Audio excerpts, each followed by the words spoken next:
Um, so thank you for agreeing to interview with me. It's Oh, always you're good to welcome. see you. I can't believe we've known each other for, I would say, probably about a decade at this I point. know it's bananas. I can't believe it. Yep. Yeah. It's crazy how time goes by that fast. So this series, I'm doing a series of interviews where I am talking to people, mainly really only Black, Indigenous women and femmes of color, about their defining moments. And I think I told you, but I would define I would classify a defining moment as a moment that has either changed the way that you've lived or shifted the way that you view the world and move through it. Yeah. So it can be open ended or whatever. But yeah, so what has been a defining moment for you? The So two things come up. I feel like living in this country as a Black woman, like everything is a defining moment, because it shifts. But I think like the real answer to that question is August 25th, 2021.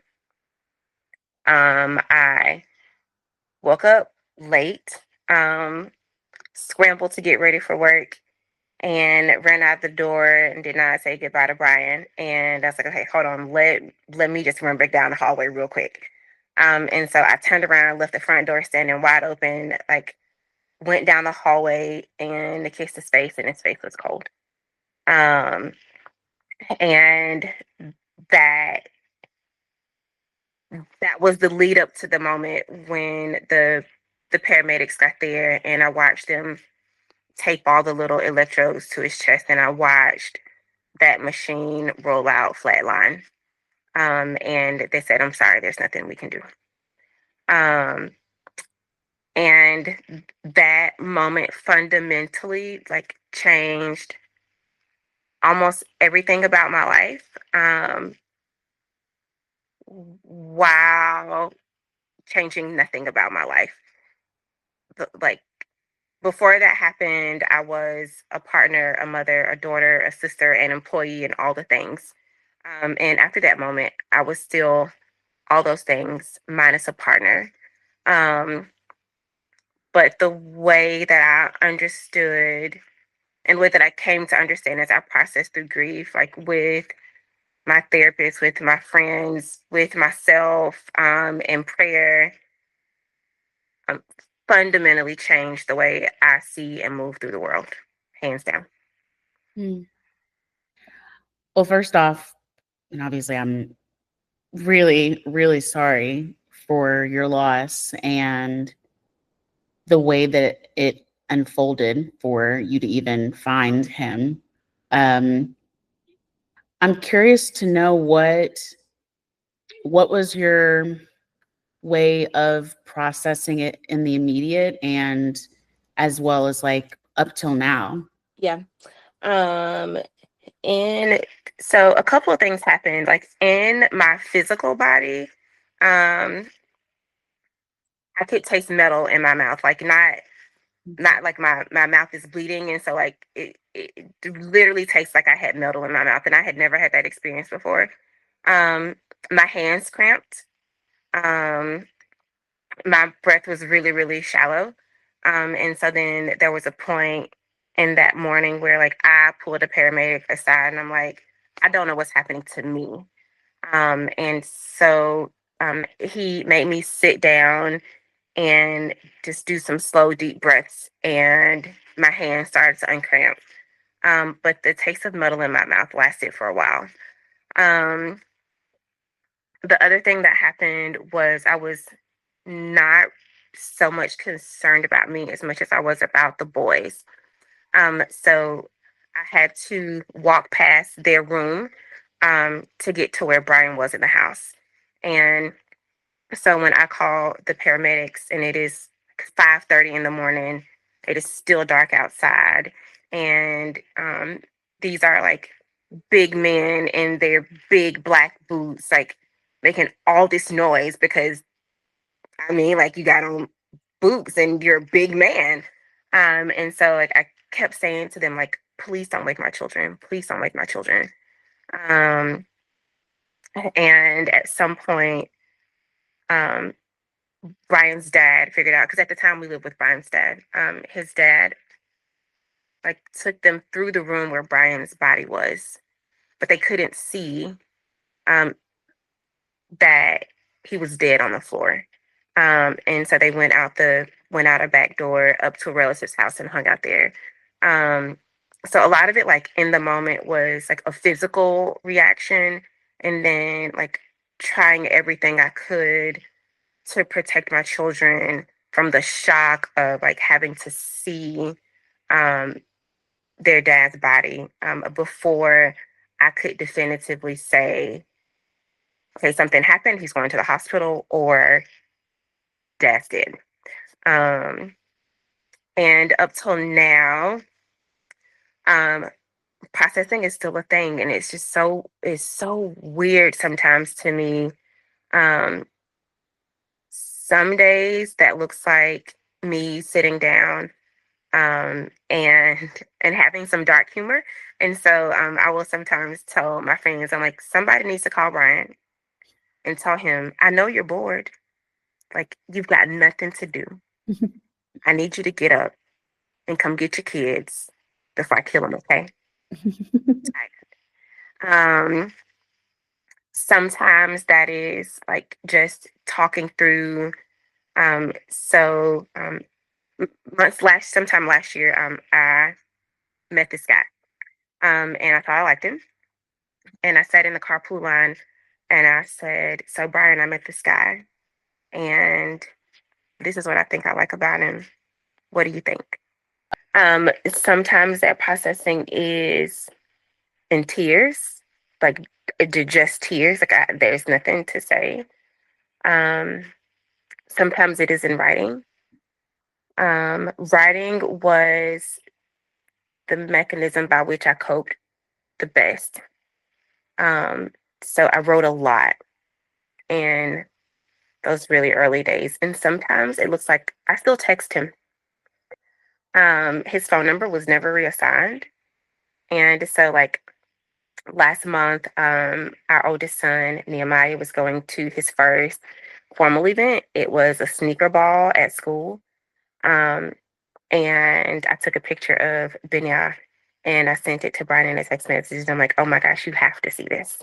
And shared some just about how, when Benya or Nehemiah has a bunch of names, I also refer to him as Benya. When Benya was trying on his text, on his tux, he said, I wish dad could see me. Um, and so that, like in this text message, I'm like, oh my gosh, you have to see Benya. Like we talked about how much he wanted you to be there to see him get dressed. It was his first time ever putting on a tuxedo. Um, and so it looks so different depending on the day, depending on the moment. Um, and some of that has looked like my therapist does something called lifespan integration therapy. And it's really hard for me to explain. Um, but like in the way I experience it is like we will make something called a timeline. And so then I will say, these things happened in this chronological order. And we will do repetitions. Like she will read repetitions of this timeline to me. And there's some science behind it about how it helps the neurons in your brains to fire and all the things. And so some of it has looked like doing lifespan integration therapy to help me process in a way that is healthy in the moment, so that I am not right in a grief deficit years from now and unwell because I couldn't process in a way that was healthy in the moment. Yeah. Hmm. Can we take a step back? I met Brian and he was delightful, like just so kind, and just so genuine. You could just feel it, Yeah. had like a wonderful smile and like this beautiful hair. Um, can you talk about how y'all met and what was y'all's life like? Yeah. So when I met Brian, I lived in Birmingham on Highland Avenue on the south side of the city. And so there was a Starbucks in 5 Point South, and it was walkable from my apartment. Um, Actually, that's not true. I did not live on Highland when I met Brian. I just used to go to that Starbucks on the South Side all the time because I didn't have kids and I could go do whatever I wanted. And so then I would leave work and go hang out at the Starbucks on the South Side, like usually just to like listen to some music or edit some photos. Um, and I was sitting in the cafe. In the window, they had these two huge brown leather chairs that were like well worn and super comfortable. And so I'm sitting in one of these chairs, Indian style, and I'm assuming it's the end of his shift. And so he walks over, and I guess he was like, "What are you doing? How are you doing?" I don't remember the exact words, but he was standing in front of a spotlight in the ceiling, and so I'm looking up trying to talk to him, but the spotlight behind his head is like really annoying to me. And so I'm like, "If you are going to talk to me, you have to sit down." Um, and so he sat down, and we probably talked for 2 hours. Um, that is really significant because I am an introvert by nature. And if you ask me a question and I can give you a one word answer, like that is what you're going to get. Like I can still pretty much name on one hand how many people across my life I've met that I've instantly hit it off with. And Brian was one of those people. And so I was getting ready to leave. He's like, "Hey, some friends of mine and I are getting together. Would you join us?" I said, "Sure." We exchanged phone numbers, and then he didn't call. What? Nope, he didn't call. And so I purposely went to another Starbucks for a few days. Um, and then I finally went back to the South Side, and I sat there for a while, and then he came barreling through the door, and he was so apologetic. He's like, "I'm really sorry. Like, I dropped my phone in the toilet." In retrospect, like, I didn't know at the moment, but that is such a Brian thing to do. And so I was like, "Okay, fine. It's cool, whatever." Um, and then we were, just kind of seeing where things would go from there. Um, I feel like we stumbled into a relationship. There wasn't a, "Hey, I dig you, you dig me, like let's see what this is." We just kind of kept being together. Um, and then pretty early, I think I had not known him for a year before I was pregnant with our first son. And that kind of sealed it. Um, what I want to One of the things I've been intentional about doing since he died, though, is like holding space for the fullness of his humanity. And so, like, I say that because right now I'm trying to be like really aware of like not trying to make him this perfect guy who showed up perfectly in every situation, and hold space for the ways that he messed up. And it's okay that he messed up, right? Because he's human. Like we were able to work through those things, even if they were really hard in the moment. Um, so I was pregnant, and then he started to get a little bit weird. And so like I'd be like, "Hey, I'm going to the movies, like let's hang out." And he would be like, "Oh, I've got something else." And then that would happen for a couple of weeks, and then he would randomly call and be like, "Hey, let's grab dinner." And I told him, I was like, "It feels like when we're together, you remember why you liked me, and then you just fall off the face of the earth." Um, and so months later, many months later, we had a conversation about it, and he just talked about being terrified of being a father, like he didn't have any other children. Um, and he didn't know how to have that conversation with me, how to have that conversation with himself. And so there were parts of the relationship early on that were kind of tumultuous, right? Because we didn't plan to get pregnant together, and fear. And right, he's a guy. He ain't the one carrying this baby, and so there was some space that he had that I didn't have to kind of escape and to run from it all. But I will never ever forget. And so every year, on the anniversary of his death or around the anniversary of his death, the boys and I go have dinner at Syren West. It was it was probably the last place we had dinner together as a family. And we always sit I never asked for this table, but they always seat us at the same table. We also um, had dinner at, and you can look across. And so now that Starbucks is filtered, and so then I think it was last year, I sat down and told them the story of how we met in that building right there and how that used to be a Starbucks. And so, yeah, um, generally, life together was really curious. Like everybody knew Brian, and so many people loved Brian, and he was like a real. I, he is like the avatar of an extrovert, right? Loves people, loves to be out in public. He was a poet, and he's just out, and people know him. And then introvert by nature, right?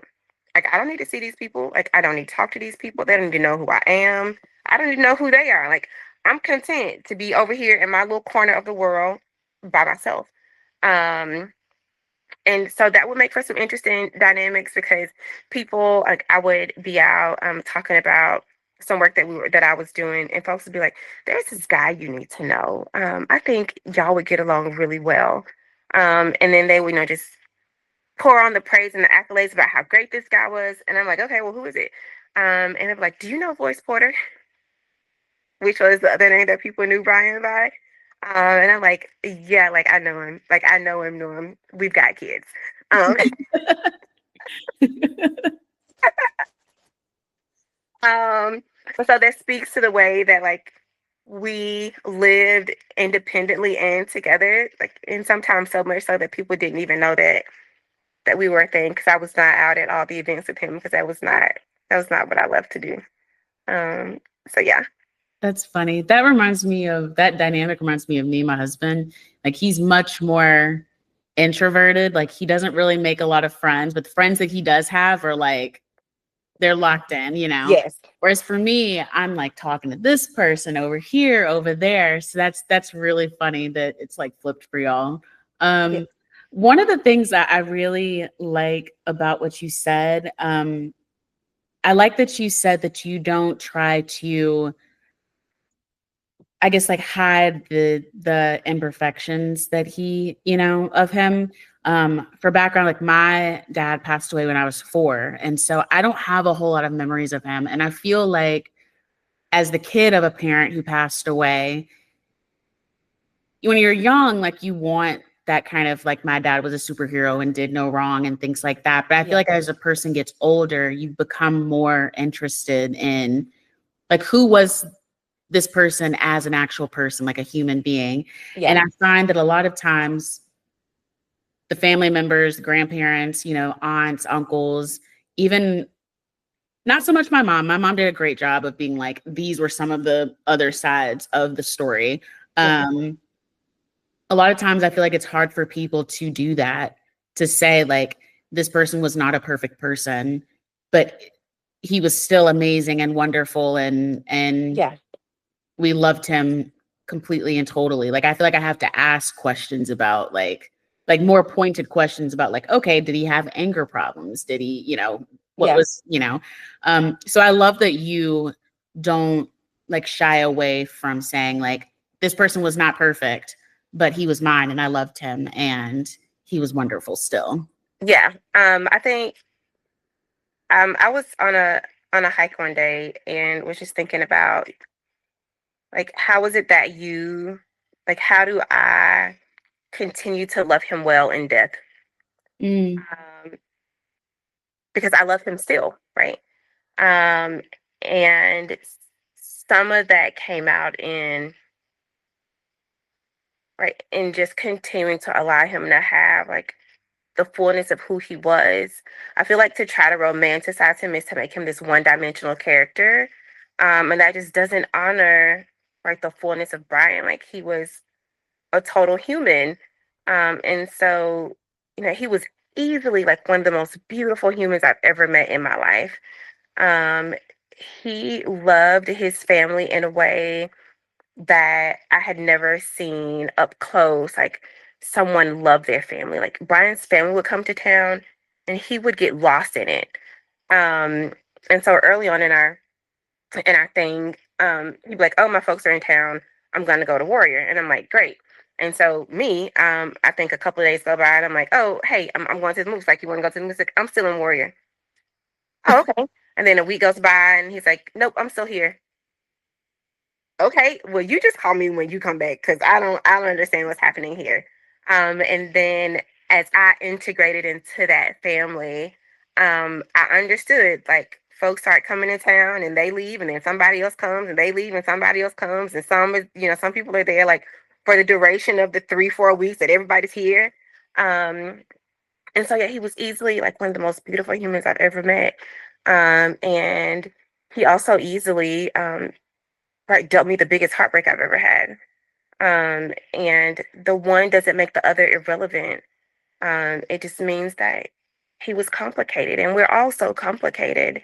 And I think if I can hold to his complications and not vilify him, um, then then he gets to remain the beautiful, complex man that he was while he was alive. Mhm. Yeah. Is I'm curious to know how you reached that place.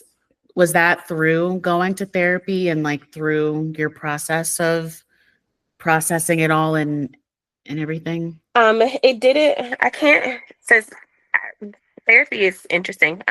I can't draw a line from that to something specifically that happened in therapy. Mhm. What I can say is, like, therapy kind of helped open me up to being able to understand and recognize and do and be in ways that I had not previously been. And so I'm sure, like, there's some part of my therapy experience that showed up in how I was able to do that. Um, but the direct line that I draw is I found myself like starting to romanticize him.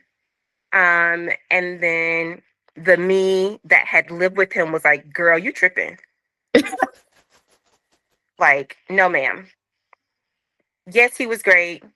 He was not like always great all the time. And so Mhm. I had to figure out like how to come to terms with that um, in a way that didn't feel like I was also vilifying him. And and so then like sometimes in therapy, it would be, oh man, he was really great at this, but man, this thing he did used to piss me off and drive me crazy. Or, um, I remember telling Stephanie one day, Stephanie's my therapist, um, how it is the shittiest thing on the planet that Brian is dead. And also how I'm really glad that we don't have to fight about money anymore. Mhm. Right. And so it was those kinds of like really uncomfortable things to say out loud um, sometimes. But it feels like at this point in my grief journey, like it feels so necessary to hold up the fullness of who he is. And I think the other thing that comes to mind right now, like that I think about is how right, Dr. King. And so he is, oh my gosh, just stand up, perfect guy. And then there are also like these side stories about, oh, but did you know he did this or did you know he did that? And there's no space for both of those things to be true. Like I don't know if they're true, and I don't judge about it. But there's no space for both of these things to be true. And so it's hard for us culturally to admire people who are flawed. And that's just not what I want to be true about how I see Brian and about how ultimately like our children will come to understand him. Like, do I talk to the boys about, the things that drove me crazy? No. But they had their own experience. So um at some point they found out that they have a little brother. Mhm. Well, I'm not his mama. Right. And so they have already had their own experience with their father as a flawed human, and they will carry that, right? They will carry that with them, but it doesn't mean that he was any less of an incredible father to them. And so it feels, yeah, it feels so important that I maintain and that people get the full story. Because you can be both things. Like you can be beautiful and heartbreaking to other people, and you can be incredible and also sometimes kind of shitty. Um, all that stuff can exist together. And that was like one of the biggest, I think that was like one of those big lessons of how like I've shifted. And so I think I had generally been like it's either A or B. Like there's no in between. Um and in grief I had to learn that these things that seem mutually exclusive can and do actually coexist. And so I can be really sad that Brian is dead. And I can also laugh until my belly hurts. And laughing until my belly hurts does not mean I'm not sad that Brian is not with me anymore. It means that the grief and the joy live together. And sometimes I lean into the joy and sometimes I lean into the grief. But they are both required for survival. Yeah. Yeah. Yeah, and I totally agree with that. And I'll also say too, I'm curious your thoughts. I mean, sometimes I feel like the joy and the grief, a lot of times people feel like you can't feel them both, and there's guilt if you feel one or the other. Mm-hmm. So did you feel that initially, guilt of the guilt of feeling joy at moments, like I'm not supposed to because Mm-hmm. Brian's not here, but then also this kind of the guilt of the grief because it's like I'm I can't be here all the time in this space. Like I've got to Yeah. like I also deserve to feel joy too. Like it's a kind of a push and pull, you know. I didn't have, so I'll say this. Early on, I remember I wrote in my journal, it had been about a month out from Brian's death. And I'm like, I felt hungry today. And oh my gosh, like what does it mean that I feel hungry? And should I be feeling hungry this soon after he's died? Like, why has my appetite returned? What does that mean? I don't like this. Like, I want to still like have no appetite. Like, I want to still be a ball in the floor. Like, I wanted to hang on to my grief as much as I could because it felt like that was the only way to hang on to Brian. And so I would not do the joy because I felt like joy meant that I was moving away from him. And I didn't want to move away from him. Um, and this part was probably through therapy and actually from the boys. I learned a lot from my children. Um, that first night Brian died, I sent my therapist a text message. It was an SOS, Brian died. And she made time for me at 7 o'clock at night. And I am on a video call with my therapist. And Benya comes into my bedroom and he lays his head on my lap and he wails and he wails and he wails for a solid hour. And then when that hour was over and he had wailed all his body needed in the moment, he got down, he went to play with his brother. Mm. And they laughed and they played. And he came back later and he wailed some more. Mm. And it was incredible to me to see him and not have that struggle. It was, I am sad when I am sad, but I am not only sad. And so now I want to go play with my brother. So I'm going to play with my brother and have a good time. And it doesn't mean that he wasn't sad just 5 minutes ago, right? He was able to give the emotion the attention that it needed in the moment and not surrender the wholeness of his day to it. And I wanted to surrender the wholeness of my being to it. Um, and through watching the boys and through therapy, I did learn how to let the joy peek in through cracks. And and the further I got away from like the day that he died, um, like I would think about him and at some point it would make me laugh. It didn't make me cry. Um, and then joy also became a way of holding him close. Um, and an even stronger way of holding him close.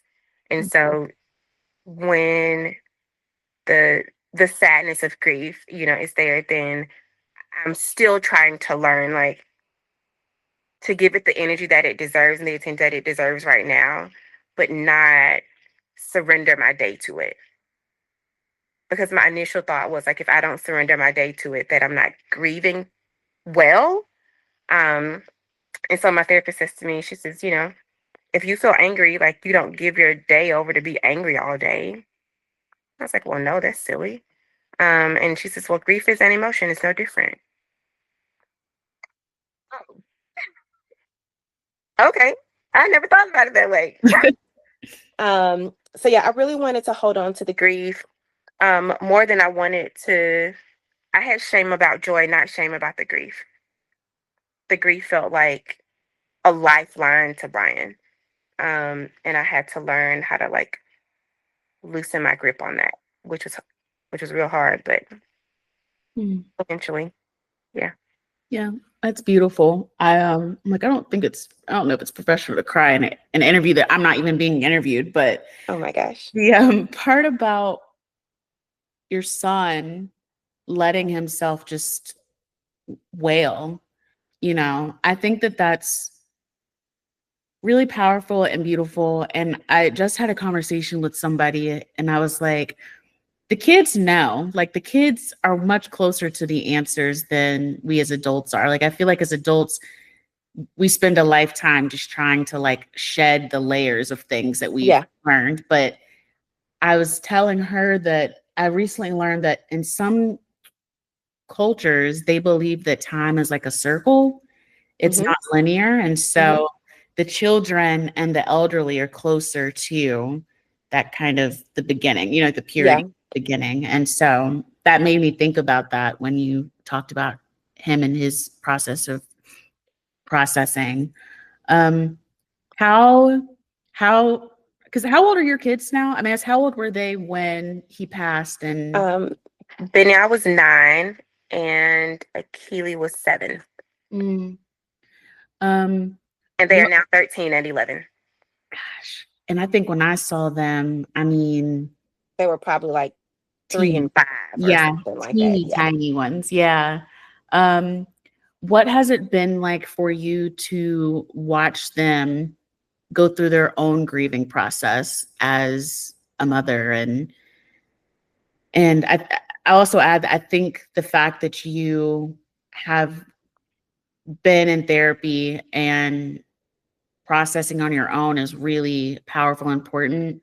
Like when I think about like my family, when my dad died, that was in what, 97.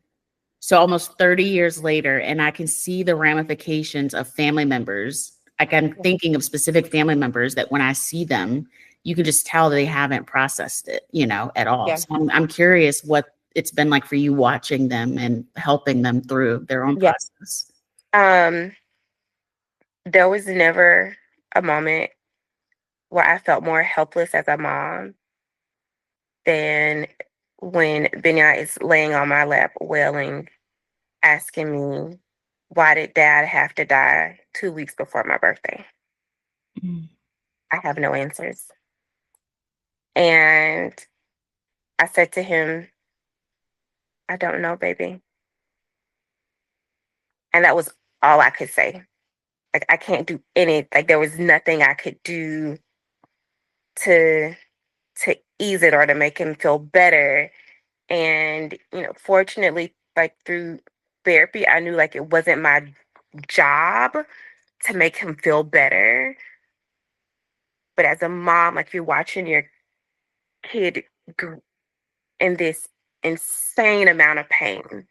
And there's nothing you can do about it. And it was horrible. I hated it. I hated every minute of it.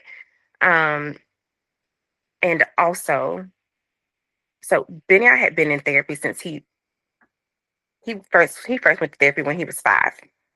And so he had really good tools. Um, and Brian and I had always like talked to both of the boys about their emotions, like learning how to name their emotions, like asking for what you need. And so I think they started from a good place of at least knowing how to say this is how I feel. I'm really mad. I don't like this. Um, and and so then my response to that would be like to literally hold them, and that was all I could do. Um, and I was always amazed at this, like, again, like their ability to feel it in the moment, and when the moment is past, to carry on and do the next thing. That will never not blow my mind. That was not a thing that I modeled for them, right? They had not previously seen me or Brian like have some deep grief experience, and so they knew it. Like they instinctively knew like how to do and what to do. Um, and like, so it'll be 4 years this August that Brian has been dead. Um, and in some ways, like for them, especially for Benya, because like he was so developmentally, um, there was less an impact on Akili. Like that was just where his brain was developed. It was not as much of a gut punch for Akili as it was for Benya. Um, and so then that means they process differently. Like Benya will come in my room multiple times a week, and he'll lay on my bed and he'll say, "I miss Dad." And when we get to like certain milestone dates, like it happens almost every day. Um, but for Keely, it's just occasionally. Like occasionally he'll come and he'll sit down and he'll say, "Can we look at dad videos?" And so then we look at old pictures and we look at old videos and we laugh. Um, and probably like a moment that sticks with me with Keely was we were looking through old pictures and talking about Brian one day, and I saw him counting on his fingers. And I was like, what is happening here? And so I asked him, I was like, baby, what are you doing? And he was counting the number of things he couldn't remember because his memory was not as solid as Benya's. And so where Benya has like all of his 9 years of memories, like Keely's memory was not that great. And so he's counting to make sure Mm. he can remember things. And oh man, that broke my heart in a whole other way because there are things that Benya can hold on to that Akili will not have to hold on to. Um, and so then they respond to the grief differently. Like Benya would grab, Brian has this beautiful shirt that one of his aunts sent him from Senegal. It's a dashiki that's like this really deep, beautiful purple, and it's got gold and greens and pinks and just really vibrant. And Benya would grab that shirt and he would cry into it and he would snot into it. And that was his thing that he carried with him. Um, Akili is just now coming to where, because I still have all Brian's clothes. He's just coming to where he's like, I want a dad shirt. I was like, well, you know where they are. And so a couple of weeks ago, he came out of the laundry room and he had on a pair of sweatpants that belonged to Brian that are obviously way too big. Um, but they've got a drawstring, and so he tied them tight. um, and so in some ways, it is the most heartbreaking thing to have to watch your children grieve because all you can do is observe and support. Um, in other ways, it is it was for me like so incredible um, to watch them grow and adjust and communicate and process and say the feelings that they were having, which Danielle one day was coming undone and he went into his room and closed the door and he did not want me there.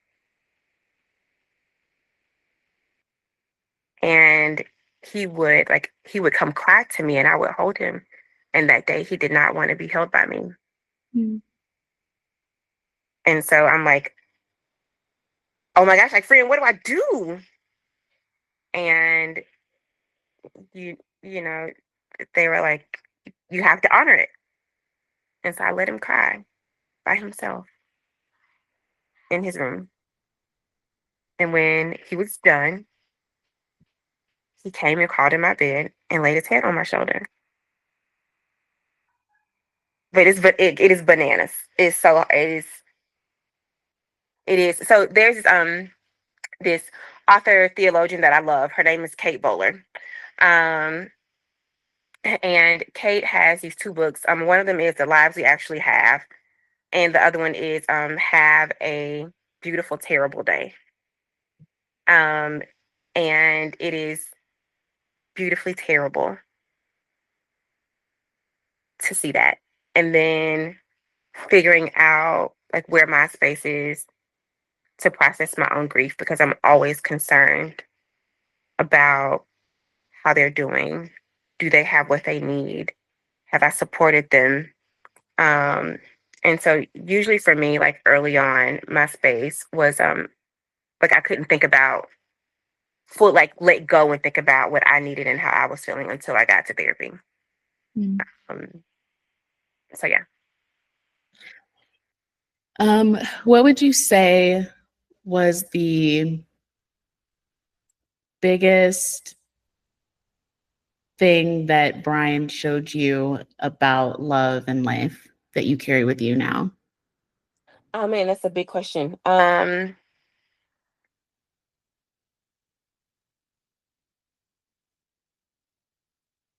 don't know. I think in retrospect, so there's a thing that I loved about us.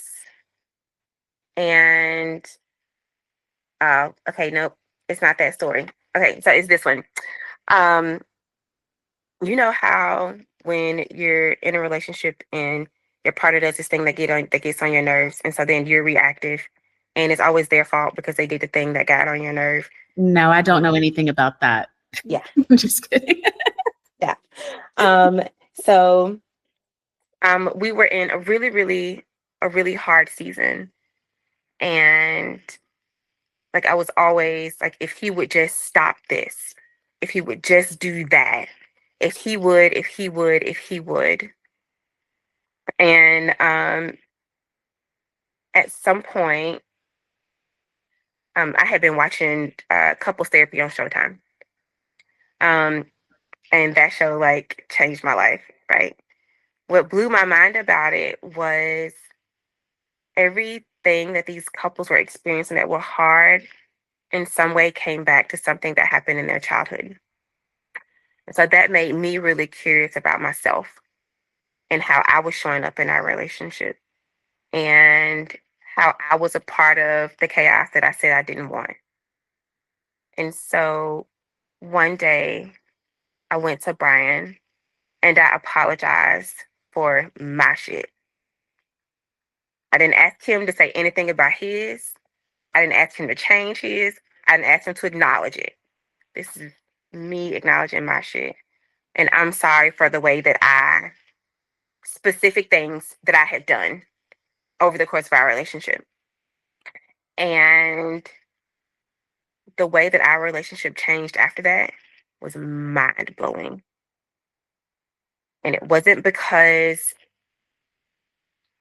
he had done something, he had stopped doing something. And I think like that moment is probably like what I will carry forward. Sometimes we are our own, like, yeah, the things that he did drove me crazy, right? But sometimes we are complicit and we don't want to see that we're complicit. And when I learned how to look at me in the mirror and own my shit, it was a game changer. And so like those are the things like and so like, those are the things that I carry with me today. Like even in my parenting, like I will occasionally ask the boys, okay, like what am I doing that makes you real mad? Or like what do I do that makes you all the things? Well, mom, you do this, and well, mom, when you did that, that really hurt my feelings. And mom, when you said this, that really hurt my feelings. And blah blah blah blah blah blah blah blah blah. And I'm just like, Oh my gosh. Okay. Um, and so, right, it's never so simple that it's just the other person. Sometimes, I would venture to say most times it is us two. And whether that is in romantic relationships, in parenting relationships, and professional working relationships, somehow we have to be able to look back and see like who we are and how we play a part in it and be willing to be accountable to ourselves for ourselves.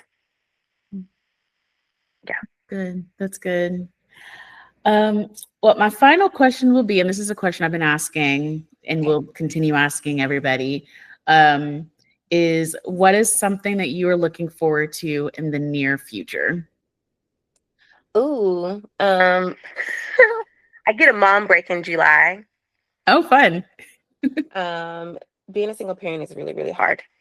And there's a nonprofit somewhere in the country, I forget where. But they do a series of camps around the country for kids who've lost a parent or a sibling. And so the boys are going to grief camp for the first time. And they will be with a bunch of other kids who've lost a parent or a sibling. And camp is in Georgia for 5 days. And so I will drop them off in Georgia and I will come back to Birmingham and have a week of kids. And it is really important that I have that time. I'm looking forward to I'm looking forward to my mom break in July. Oh, well, that's great. That's incredible. I'm looking forward to your break for you too. And I'll say this, I probably said it before, but I really admire the way that you have found the resources for them to process their grief and the way that you give them the space to do so. That's something that I wish that I would have had, growing Yeah, up, because there was a lot that it took me years. I mean, I'm talking up until like 3 years ago to yeah, finally face a lot of things. And I've got a cousin that I can think of right now who also she lost her mom when she was really young. And I think she could have really benefited from having the space and the resources to be able to go through grief therapy, and kids all over the country and the world, as well. yeah, I wish that for all of us. So yeah. your children are very blessed to have a mom like you. Oh my gosh. Thank you. One time for the village who helped me know how to parent through it. My therapist's specialty was grief before I ever needed her for that. I had already been going to see Stephanie for probably 5 years before Brian died. And so she knew like what they would need and she could think about it like from their developmental perspective. And then I also have a really good friend who lost a dad when she was a teenager. And so in those really early days, it was my friend Christy, who would say something like, "Oh my God, the funeral. How do I handle how do I handle the funeral?" And so Christy said, "It was really helpful to me when my mom did this. In retrospect, I wish maybe also that." And so I had wisdom to pull from. And I still have lots of wisdom to pull from. And I dare not leave this space and let the people think that I know what I'm doing. I have no idea what I'm doing. I just happen to have really, really good people in my life who help me figure it out. Mm. Yep, community in your village is priceless, and Absolutely. I think that the fact that they were there and they had that unique wisdom and knowledge at the time you needed is a real blessing. Yeah, it is. Absolutely. I agree. Hands down. Mm. Well, thank you. I appreciate it. This was a great conversation. Oh my gosh. Thank you so much for asking. This was good. I can't believe now I get to talk about grief and not cry. Yeah, yeah. I'm like, don't think I'm supposed to be crying, but I I'm a big feeler, so It's okay. All the tears are welcome.